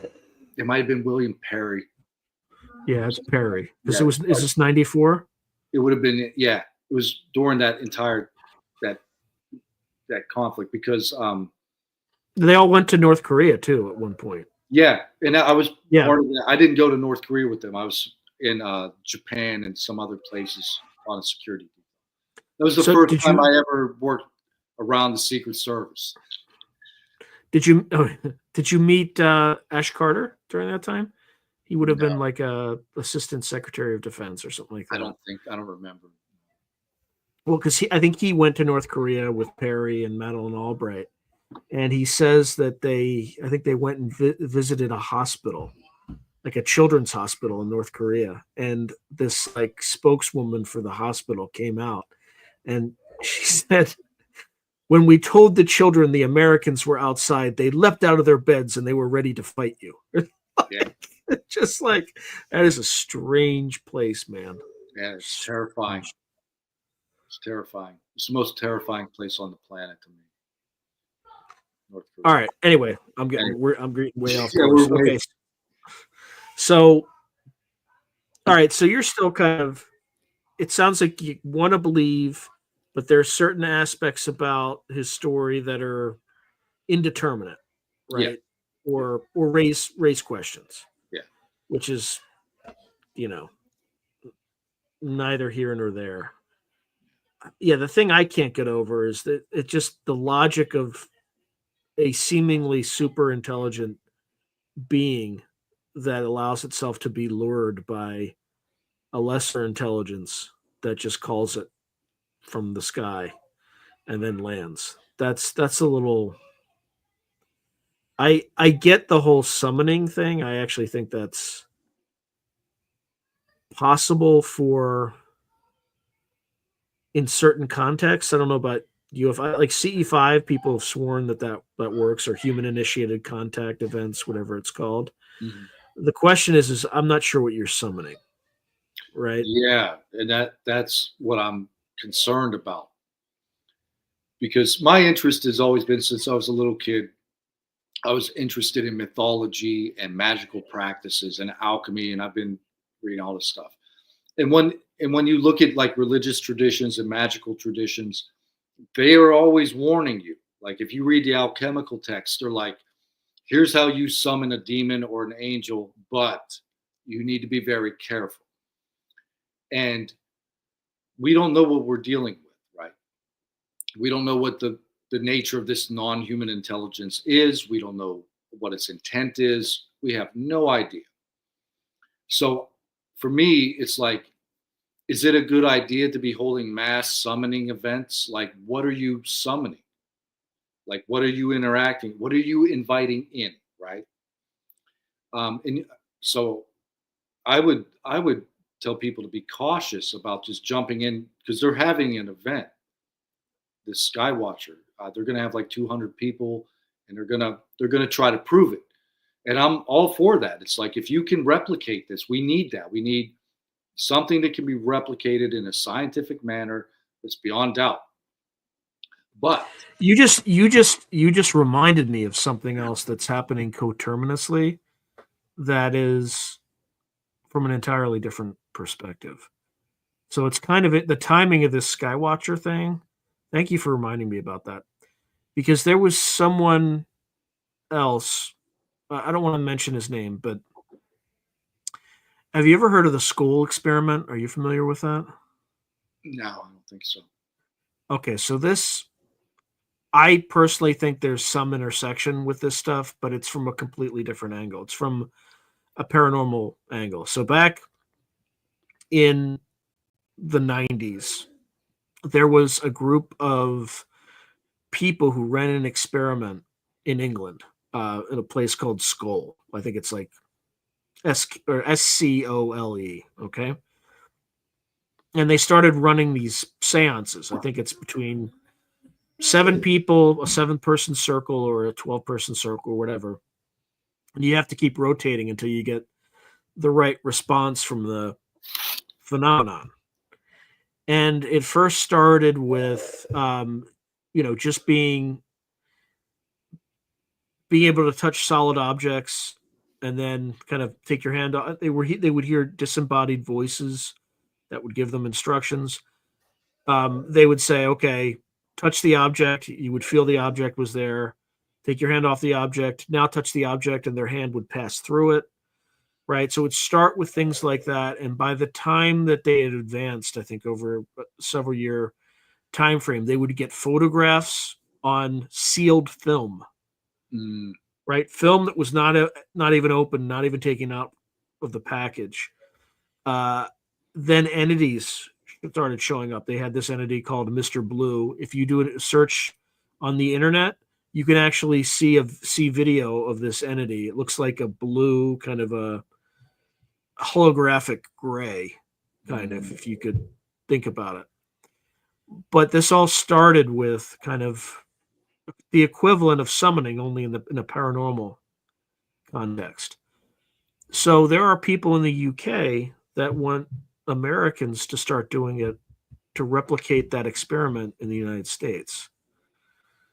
Right around the same time, again, confidentially, somebody kind of who would be in the know on this stuff said he was asked to participate.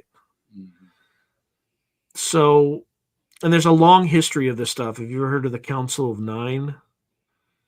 That sounds very familiar. Yeah. So back in, I don't know if it was the 60s or whatever, but a lot of these like American oligarchs, so like someone from the John J, like the Astor family, a few other people had like a seance in, I think, Maine or Massachusetts or something like that. They talked to these people called the Council of Nine. Every single person in that council, like I think Bell, Bell Helicopter, was involved.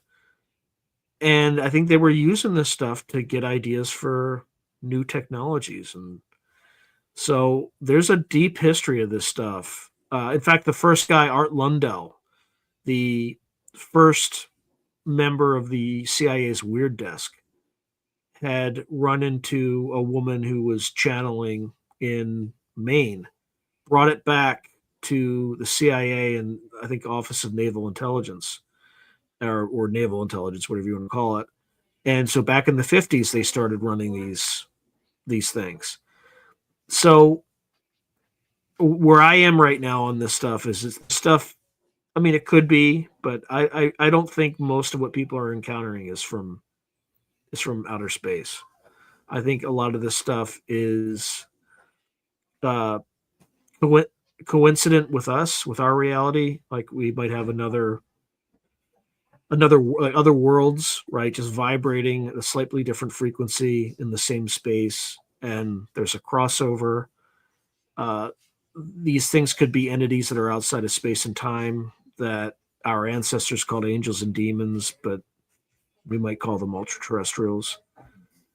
And I think that's part of the secret that the powers that be don't want getting out, because people may start experimenting with this stuff. I would argue that by keeping quiet about it, people are experimenting with it anyway, because they don't have, and probably to more disastrous effect, because often when people interact with these entities, things can go great for 20 years, and then all of a sudden the trickster element reveals itself, and bad things happen.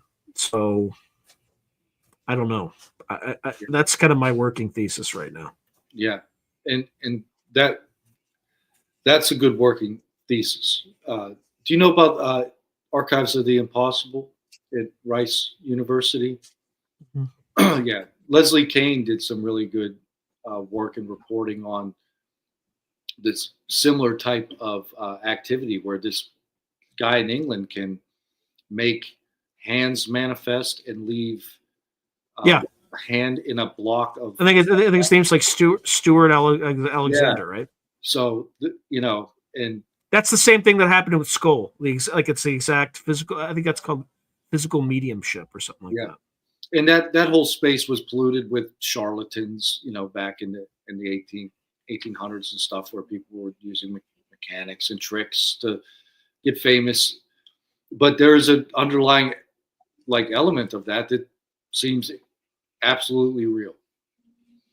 So that's what I mean. Like, we don't know what we're dealing with, and I'm moving further and further away from the extraterrestrial space alien explanation. Well, when you listen to Arrow,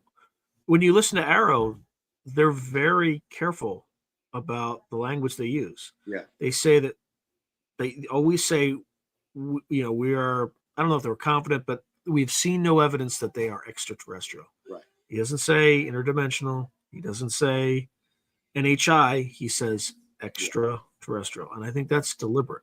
Yeah, I think that too. That is a deliberate use of that word choice. Yeah. So that's the thing. We don't know what we're dealing with. It's something that there's all these theories that are kind of gaining traction, that they're deep underground. They've been here for a long time. They've evolved independently, or they're deep in the ocean. They've been here for a long time, and on. Or like you were talking about, they're on a slightly different frequency in a slightly different dimension. It's all fascinating, and that's really what I'm really interested in, the religious, cultural, spiritual aspect of what this all means to us. Right? That's what I'm really interested in. So on one hand, I'm like, yeah, let's do experiments. Like, if you want to participate in a mass ritual to summon a non-human intelligence, be my guest. But who knows what's going to happen. There are risks. Yeah, I mean, nothing is free, right? There's always a trade-off or a downside, or there's a sacrifice, right? A price to be paid. And when you study the ancient wisdom of our ancestors from every culture, whether it's Buddhist texts, or you're looking at, the civilizations from South and Central America, or anywhere, shamans in Mongolia, there's always a risk. Like, it's never like, hey, it's easy to do magic or summon an entity. You got to go through some hell. And I think a lot of people are being a bit naive. where they say that, they're all love and light, and, let's just invite them in. You have to be careful what you invite in. So, but I am glad. So, yeah. So I want to like another story. This will appear in a future episode that I have. You know who Scott Roeder is? I don't think so. He's a video for like a video forensic expert for criminal trials and stuff like that. So he was involved in the Oscar Pistorius trial, all that stuff. And he was not kind of into this UAP stuff until recently, maybe last 2-3 years. And somebody asked him to review this Vegas video. You know which video I'm talking about? Oh, yeah. Which was instantly discredited. Like people were like, "Oh, it's just," they won't even look into it. It's so crazy. At least it sounds so crazy. The people who reported it, who had called the police, they have gone dark. They have not talked about it. They're not getting any benefit from reporting this. But he's kept in touch with these people. And one thing that he recently told me, and you'll see this in a subsequent episode on Through a Glass Darkly, in terms of the the regular YouTube channel, as opposed to the station and other places associated with the station. You can actually see the address down beneath my name. The kind of what they told him in private was, so first of all, he analyzed the video and he said there's absolutely a 10-foot figure here that appears to be cloaked. He didn't say it was an alien from Zeta Reticuli. He just said that based on the way the shadows cast, the way there's no light source that would cast a shadow there, right? But there's still like this shadow.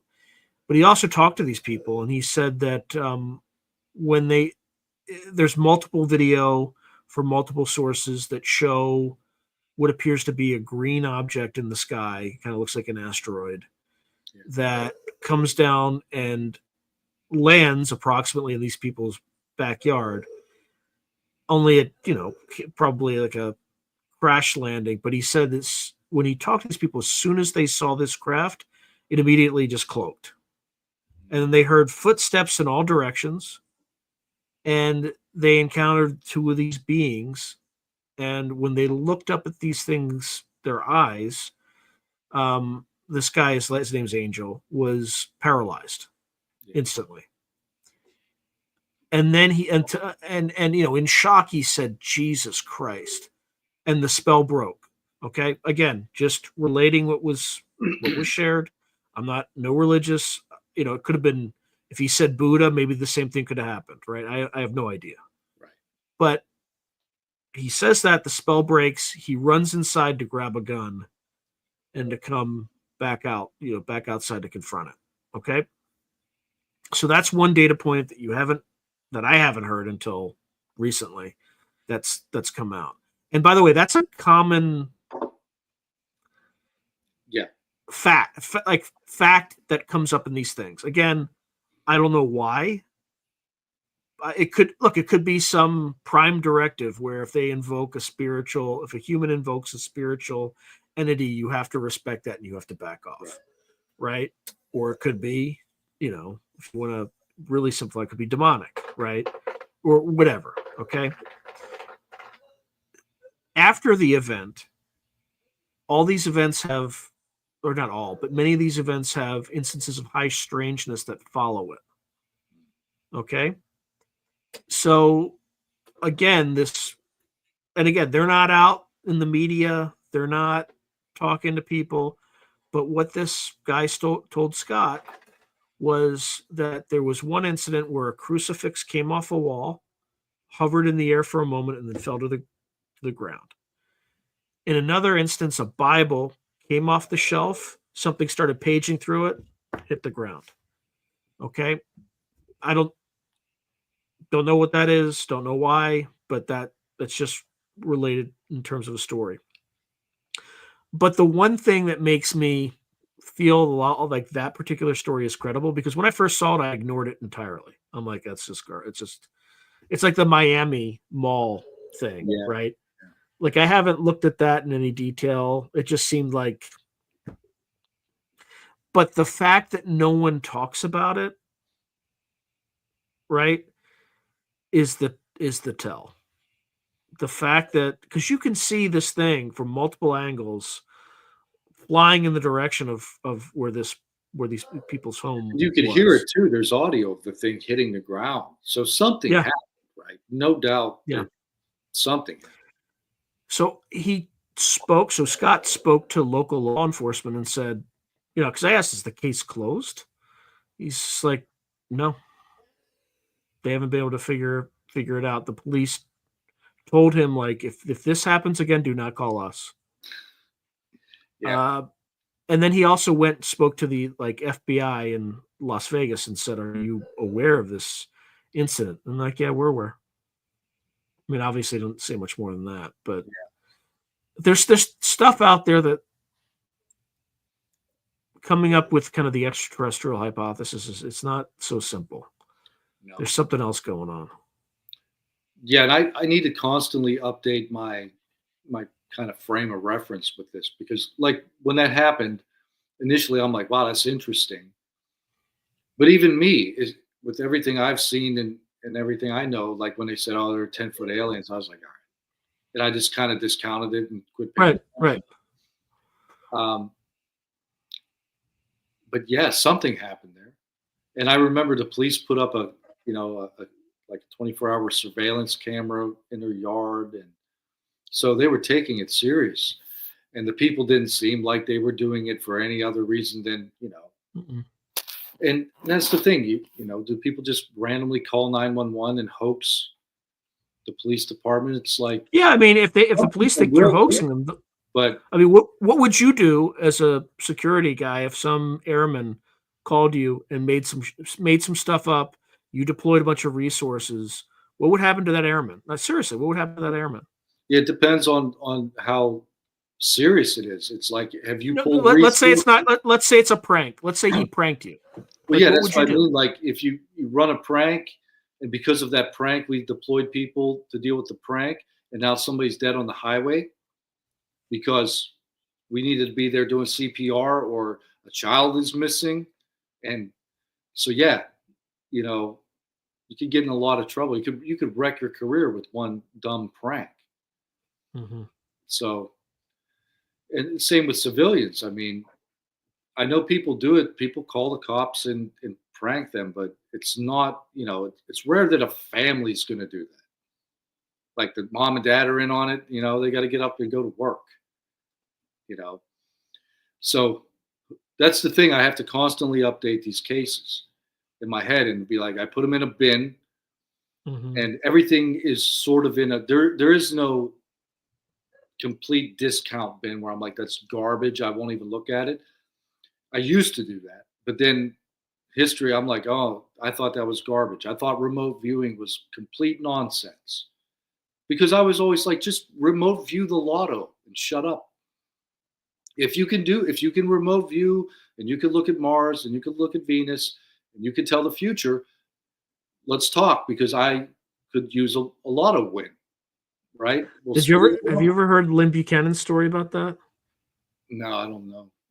He spent like a day remote viewing the lotto, and then he went and bought a ticket, I think in Maryland, and he had the right number for the Washington D.C. lottery. It was like exactly right. Oh my But God. he bought the wrong. Yeah. So there's some like block that like whoever governs reality or whatever governs reality kind of Well, magic prevents never, people from in our mythology and our stories, magic always has unintended consequences, right? Like you want somebody to live forever, your girlfriend to live forever, and she becomes a zombie. It's like it's not what I wanted. It's like, well, that's what you got. So, and I think there's something to that, right? There's no free ride here, and that's why I'm concerned with people tangling with the supernatural or the preternatural or ultra natural, whatever we're dealing with. Like, it's not baseline reality. And when you monkey around with that, what's going to happen? Yeah, you just have to use very high discernment, right? Yeah. It's why. And intention. What's your intention?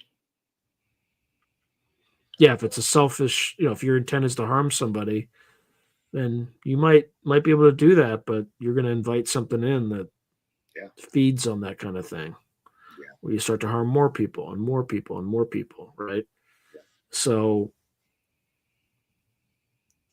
yeah, there's a lot of strange stuff out there, right? And I just wish our government was more forthcoming about it. Yeah, I don't believe they ever will be. That's why I think what you're doing and whatever the community is doing, it has to be like a grassroots thing. They're never going to come. I mean, we still don't know what's going on with JFK, Martin Luther King. It's been 70 years. Well, I mean, you saw that was one of the executive orders, right? Yeah. We'll see. We'll see if it comes out, though. See, yeah. I'm cautiously optimistic. But you never know. Whatever they and we thought we were told we were going to be able to get the the description behind the drones. What was going on with the drone activity? Yeah. And all we got was more bullshit. Yeah, allegedly they have a report because that congressman cited the report and said it's all just hysterics and commercial drones and people that don't know what planes look like. It's like, well, show us the report, please. I'd like a copy of the report so I can look at your methodology. I can look at the cases. I can look at the conclusions you've made, and then I can make a determination on my own about the validity of your report. But they're not going to do that. They have these talking points. Hey, we have a report. There's nothing to see here. Can we see the report? You don't need to. Trust us. It's like nobody trusts you right now on any level. And it's only getting worse. I mean, I'd be surprised if people stop paying taxes this year. I wouldn't be surprised by that. Yeah. It would be stupid to. Well, I should say stupid. You do not want to tangle with the IRS. I'd rather tangle with the intelligence community than the IRS. Well, that's and that's the thing. Like, they hired more of them, and it's just like, why don't you just stop spending? Why don't you audit yourself? Why don't we use the IRS to audit the federal government? Anyway, sorry, I keep going. I keep going back to that reservoir. I gotta be careful.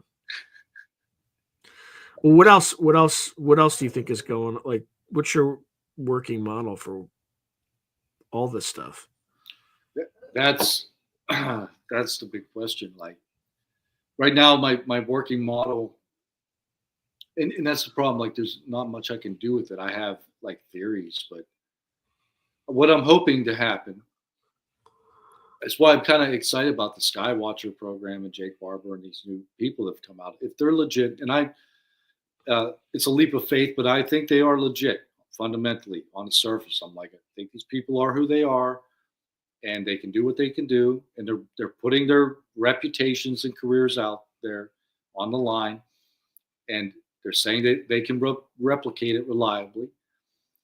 And I'm hoping that they do that cautiously, right? That they unroll this experiment cautiously, and all the other projects that are out there, like Galileo Project and the work that Sol is doing and some of these other organizations.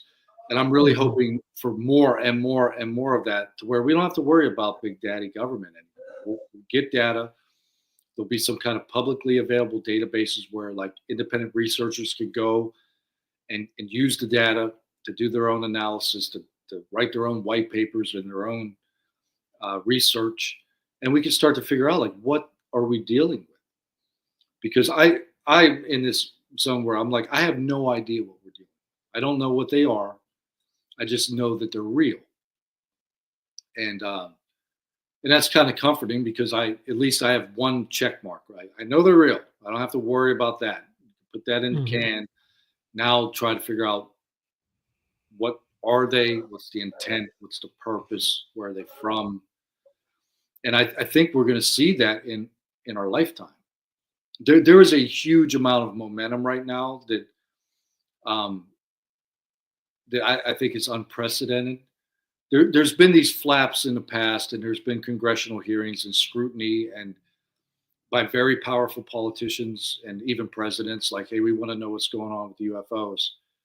But we're in a state now where we all have, phones and technology and free access to the internet, and we can discuss and do research and talk to one another freely, like 24 hours a day with technology. And I think there's no putting the cat back in the bag now. And it's just going to keep rolling. More and more evidence is going to be accumulated, and eventually we'll start figuring out more and more of what we're dealing with. So I think we're living in like unprecedented times, and like history is being made like in the moment.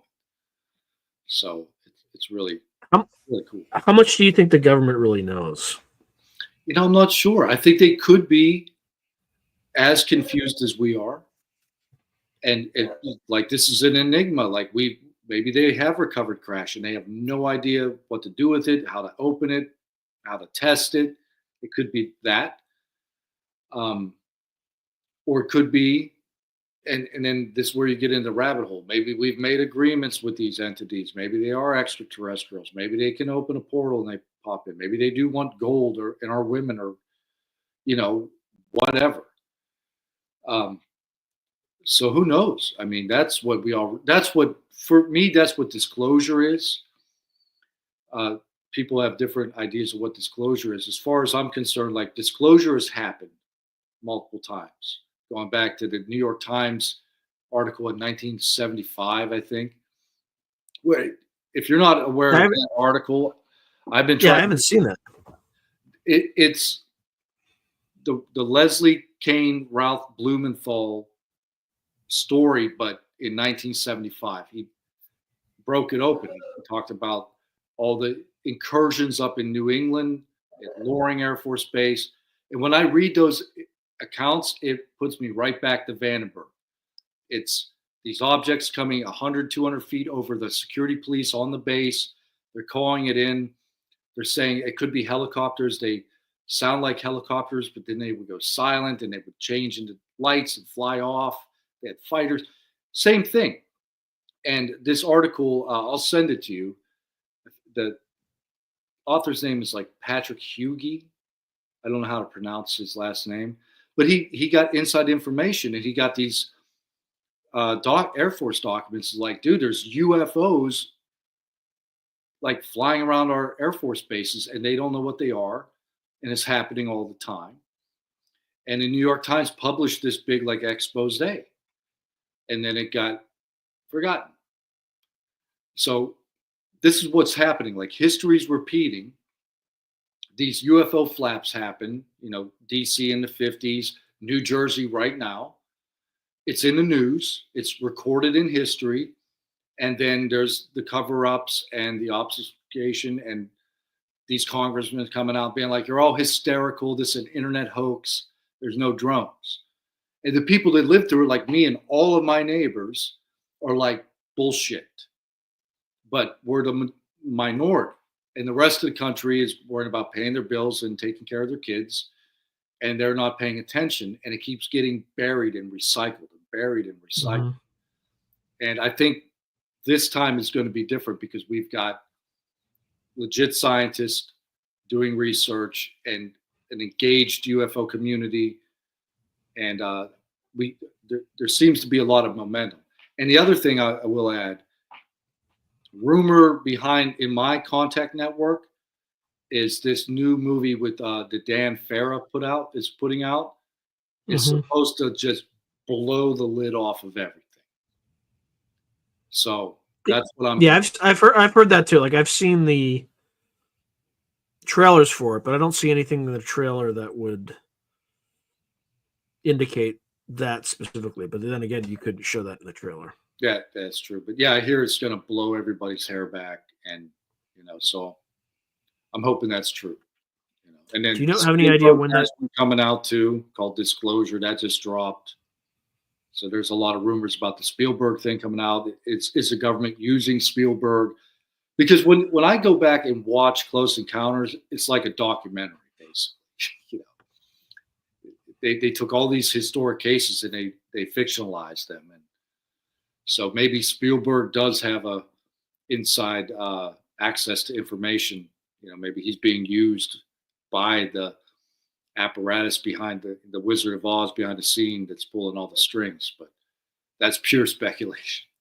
No, that's probably right, because all this stuff seems synchronized, right? Yeah, there's coordination, and that's why it's like hard to trust anything. Like when people come out, because there are psyops.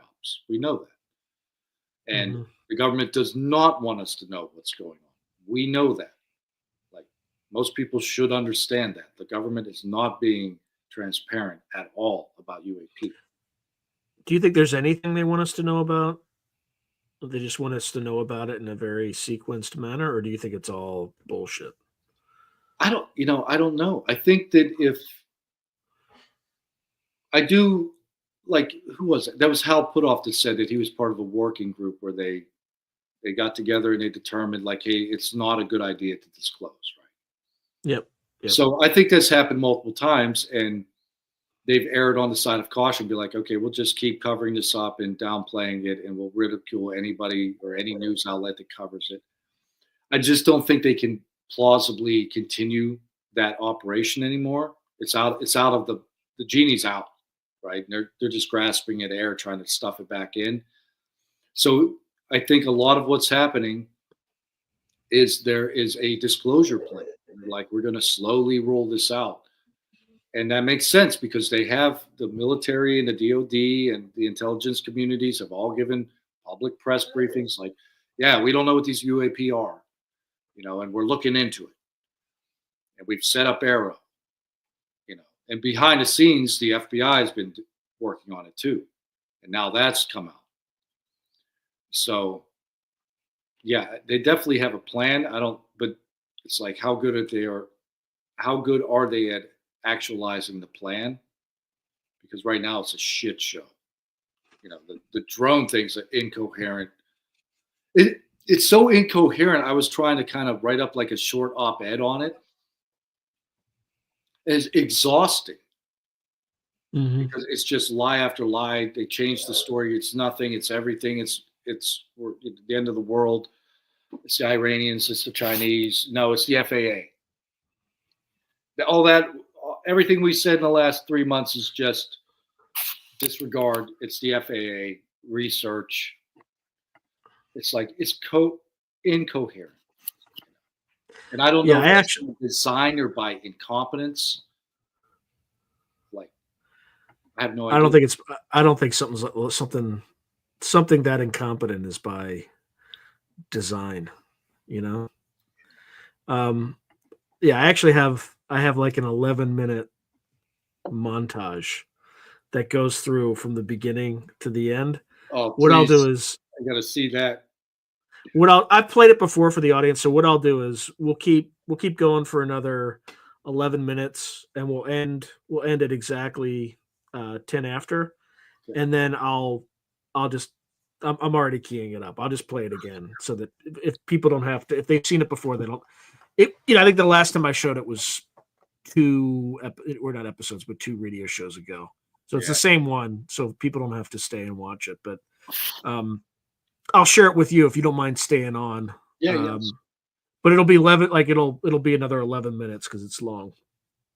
But yeah, I think it's worth watching. So, I mean, how do you think this thing's going to play out then? Like, you think it's going to center of mass is going to happen this year, or do you think it's going to? Oh, so you think there's like a big push this year for sure? Yeah, I think. Do you have any, without saying anything more? Do you have insider knowledge like that? Not concrete. I don't have like a high confidence assessment, but it's in the like 75% range. Mm-hmm. And the Jake Barber thing took me for a loop. It just came out of left field. So I had to take a break and take a deep breath and be like, wow, what's going on? But that could be a game changer if they can true, replicate that, and they can do it in public and they can do it in front of a crowd and it can be replicated and documented, that's a game changer, man. And then I'm here, like I said, with Dan Farrow's movie coming out, I'm hearing that is a world changing film.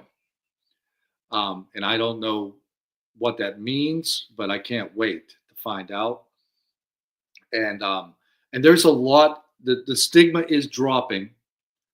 I've got some really good friends that are like the most credible people that I know that are coming out. Some of them are public. One guy, his name is Scott Guerin. He is a legend in Air Force Special Operations, man. Absolute legend. And in 2019, he was in Florida for a speaking event. He was in his hotel room doing push-ups, and he looked out of the balcony and saw a light over the water. And this went on for like 40 minutes. And finally, he whipped out his camera and he got high-quality photos of this object, and also some video, like 1 or 2 minute video. He had it analyzed by professionals in the Air Force and other government agencies are like, this is legit. And he published 2 books with the photos called Hiding in Plain Sight. And he has not been able to get that like out to the mainstream. He's been like screaming into the void for like years.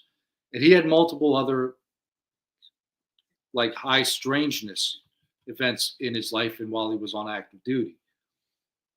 And he's out in a big way now. He started to do podcasts, and him and I have been coordinating a lot. And we're trying to get other veterans that are very credible, some with evidence, to come out, and that's happening. So more and more people are finding the courage to really get up on the stage and be like, I know this sounds crazy, but, and that's going to be, at least in my mind, a game changer, because it's just going to get to the point where, like, you know, the list is going to get too long. Like Dave Fravor, Ryan Graves, Alex Dietrich, Scott Guerin, Jeff Nuccetelli, and you know, like how many of us are completely like just grifting? Look, when I have a podcast like this, serious people, like I have to be very careful about how I say this, but I have a friend, I've known him for almost 20 years. Okay. And he basically came to me and said, you know, not an American, but he said that he kind of framed it this way. If I could take you to a place that had one of these objects and told you that you could see it, but you would live for about 30 seconds after you saw it, would you do it? I'm like, what do you mean I would only live? He's like, because when they found you there, they would execute, like they would shoot you. And, you know, kind of roundabout, he was taken to a facility and actually saw it firsthand. And then I just tried, you know, I've never been formally trained in remote viewing, but I just said, in that facility, was the floor white? And he's like, how the fuck did you know that? So I'm not going to say the country, because if that ever came out, I probably wouldn't last very long.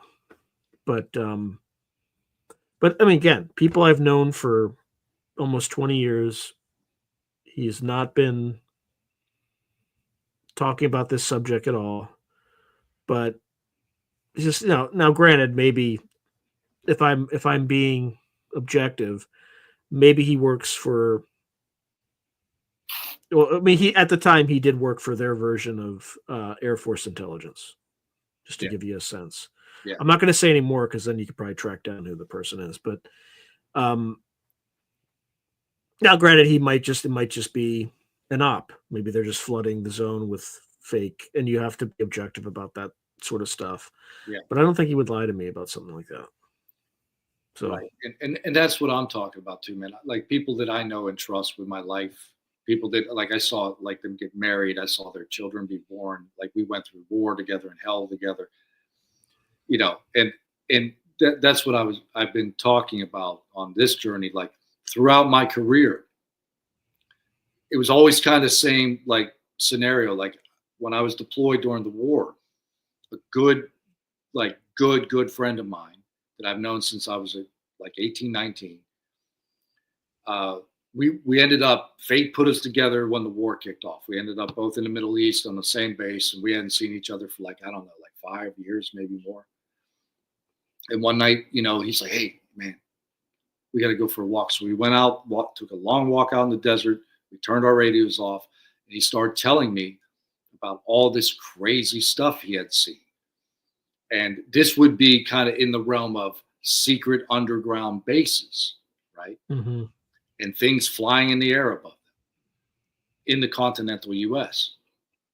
And he wasn't into UFOs. He's not into any of that stuff, but he kept seeing it over and over because of his clearance, of where he was, the kind of work he was doing. And that happened to me like 3 times, with different guys at different times of my life while on active duty, people I trust, people I know very well that would not lie.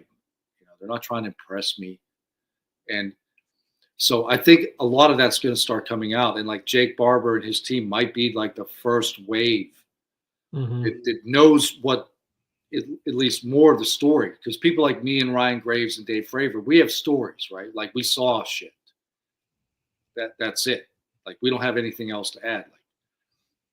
And that's valuable, right? Because we're not like, oh, and then they did this and we know everything. We're just like, we saw the UAP. We don't know what they are. So we've got a flood of those people. And now I think what's going to happen is people like my buddies might get the courage to come out and be like, Congress, go look here. There's stuff there. I don't know what it is, but I've seen it flying around, and they've got facilities where it's coming out. And I don't know, Dave Grush already provided some of that information, right? He told Congress, like, I could tell you who the people are and where the stuff is. And that's part of my frustration, because Congress is hooting and hollering. Like right now, they're like, oh, USDA. It's like, you people have been in charge. Some of you congressmen have been there for 30 years or more. Yeah.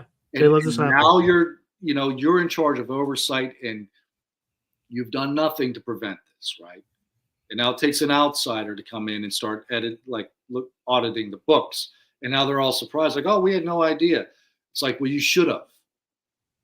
You're responsible for that. Like, we have entrusted you to do this job. What I like is when you see like the Bill Crystals come out and it's like, this is unacceptable, and then somebody shows a payment to an organization that he owns, and it's just like, yeah, oh man, no wonder they scream. It's kind of like an analog.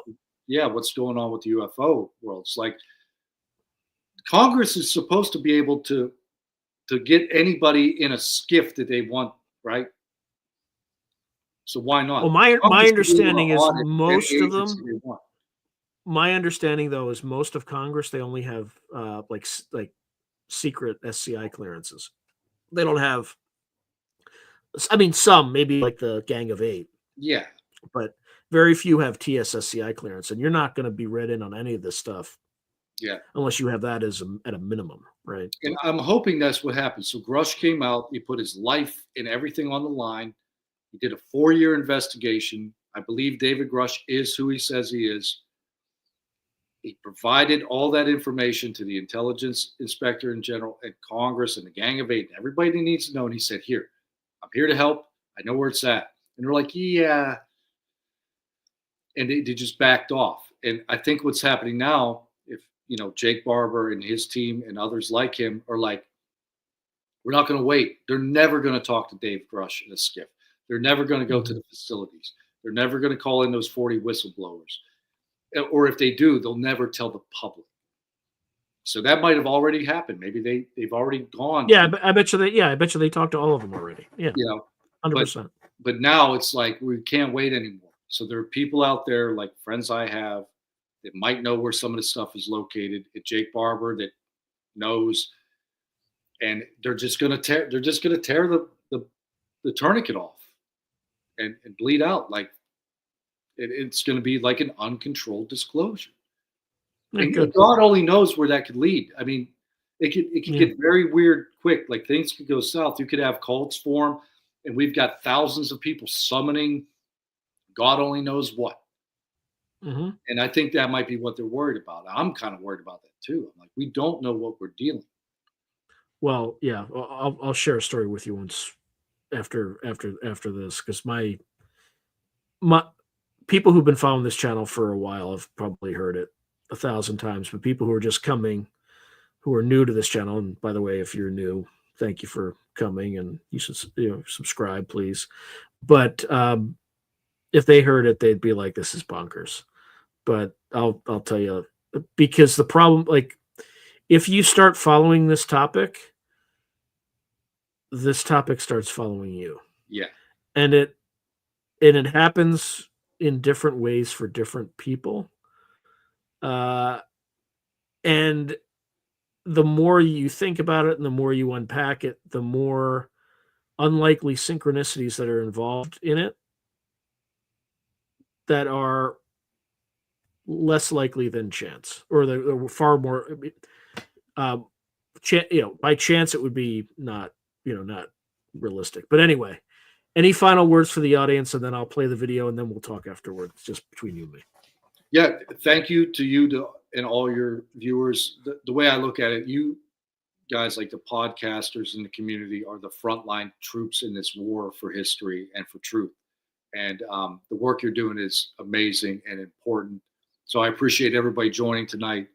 And more the same. And I will definitely contact some of these people I've been babbling about, like my friend Scott Guerin, and introduce you. And that way he can introduce his story and his evidence to your audience. Yeah, I definitely want to interview him. In fact, Yeah.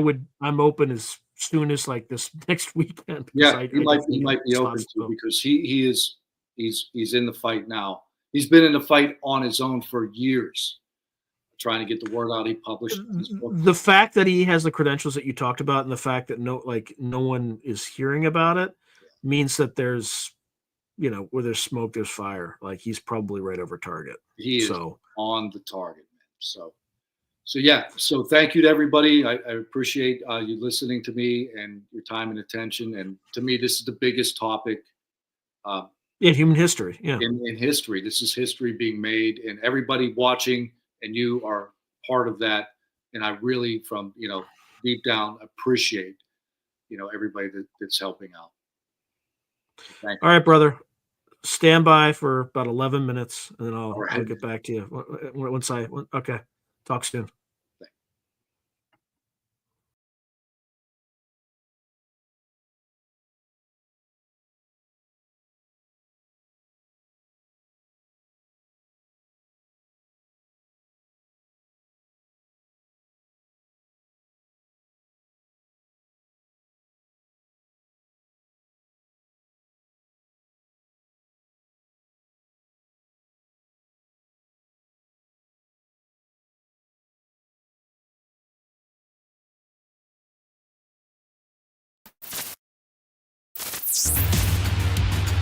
I am here to discuss the so-called flying saucers.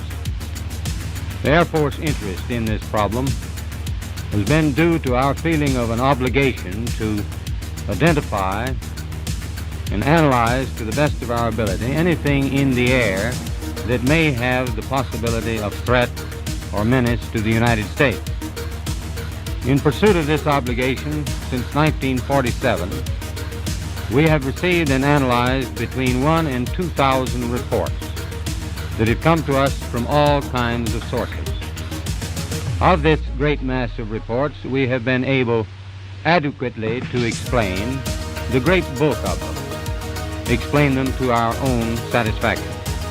We've been able to explain them as hoaxes, as erroneously identified friendly aircraft, as meteorological or electronic phenomena, or as light aberrations.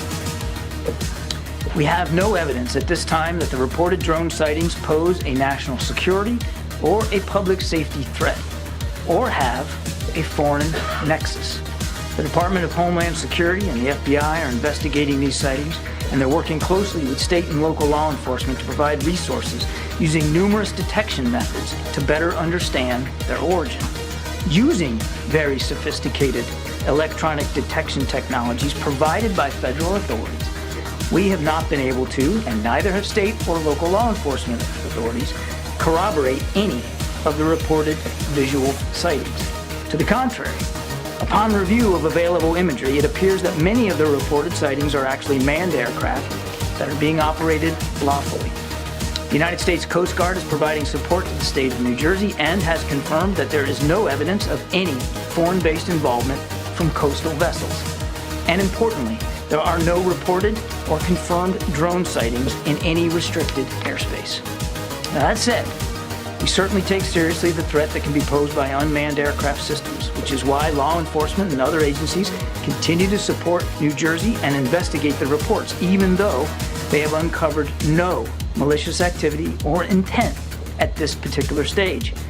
The U.S. Air Force says unidentified drones have been spotted over 4 joint U.S. and U.K. military bases in England. The mysterious drones have repeatedly appeared for over a week now.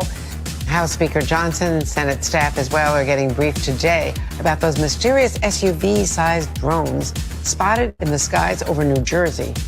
More drones were reportedly spotted over warships off the West Coast, over nuclear sites across the West, even over the CIA in Langley, Virginia. An official with the White House National Security Council saying there's no evidence the drones are a national security threat. They've been incredibly stupid and incredibly weak with this. Here's the point. We know they're not backyard drones that some hobbyist is using because they're much more sophisticated than that. We know that they're not a commercial company within the United States because we don't even have this level of sophistication yet. We are a full decade behind where China is with drones. The government claims it's not them. They say it's not them. So who is it? Well, I had credible individuals who have high security ratings, and they came to me. And again, these are dependable, credible individuals that have security clearance that felt that they wanted to clear the air. They were in essence whistleblowers and said, look, they believe there's a real possibility it could be Iran, that there could be a ship out, not right on the coast of New Jersey, not right there, but these drones, as cited by the Coast Guard, are coming in and out of the ocean. They're going to the ocean. They're not pontoons. They're not landing on the water. They're landing on something. We're not being told the truth. They are dealing with the American public like we're stupid. And again, understand these drones are sophisticated systems, ones that we don't have, that we don't normally see, and we need some real substantive answers. This has been going on for almost 1 month. You know, sometimes I feel like I'm in the twilight zone up here. Like month after month, people come before us, they testify, and you don't get a lot of answers. And it's concerning, it's frustrating. You're telling me we don't know what the hell these drones are in New Jersey are? Is that correct? That's right. It's crazy. I mean, that's crazy. That's madness that we don't know what these drones are. Patterson Tower, Med Flight 8, 1,900 feet, about 7 miles southwest of the field, like transition here, Delta northeastbound. Med Flight 8, Patterson Tower, use extreme caution for heavy UAS movement on the base. Security forces is handling the situation. Suggest at or above 1,700 AGL. That we will maintain 2,000 on our transition for Med Flight 8. And I gotta keep the lights down so that security forces can see. Roger that, no problem. Position approved, sir. Approved, Med Flight 8. Med Flight 8 Tower. For Med Flight 8. Hey, sir, you're still approved through our Class Delta. After you leave, Columbus is going to sterilize the Class Delta as of 0330 Zulu. Patterson Class Delta is closed after your transition. I'm sorry about that. You got stepped on by other traffic. Say again. Yes, sir. Your transition is still approved. However, Patterson Class Delta is sterilized as of 0330 Zulu for heavy unknown UAS activity. Security forces is handling it, and Columbus is going to sterilize the airspace after you leave the Delta. Roger that. No problem. Thank you. All aircraft use extreme caution. Patterson class Delta is now closed for heavy UAS activity. Can you comment on the drones that are flying around New Jersey ports? It seems like the American people have a big disconnect. The government knows what is happening. Look, our military knows where they took off from. If it's a garage, they can go right into that garage. They know where it came from and where it went. And for some reason, they don't want to comment. And I think they'd be better off saying what it is. Our military knows and our president knows. And for some reason, they want to keep people in suspense. I can't imagine it's the enemy, because if it was the enemy, they'd blast it out. Even if they were late, they'd blast it. Something strange is going on. For some reason, they don't want to tell the people, and they should, because the people are really, I mean, they happen to be over Bedminster. You want to know that they're very close to Bedminster. I think maybe I won't spend the weekend in Bedminster. I've decided to cancel my trip. Have you received an intelligence briefing on the drones? I don't want to comment on that. Have you been? Do you have any reason to think they're?